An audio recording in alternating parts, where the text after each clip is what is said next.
Мұса, сен қоймасан, мен сені ағама айтам. Сенің ағаң бар ма не? Иә, бар. Балалар, тынышталамыз.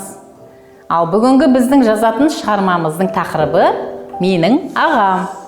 Ағасы бардың, жағасы бар дегендей, әркім өзінің ағасының жақсы қасиеттері жағын жазамыз.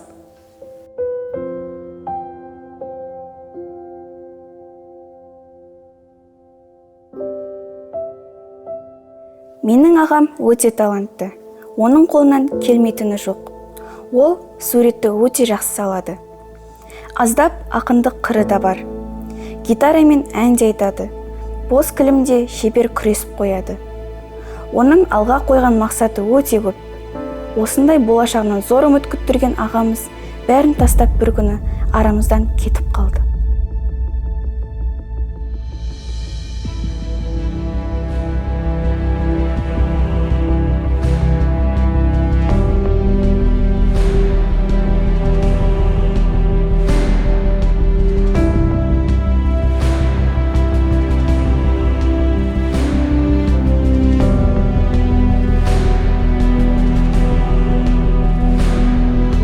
Осылайша менің ағам әскерге кетті.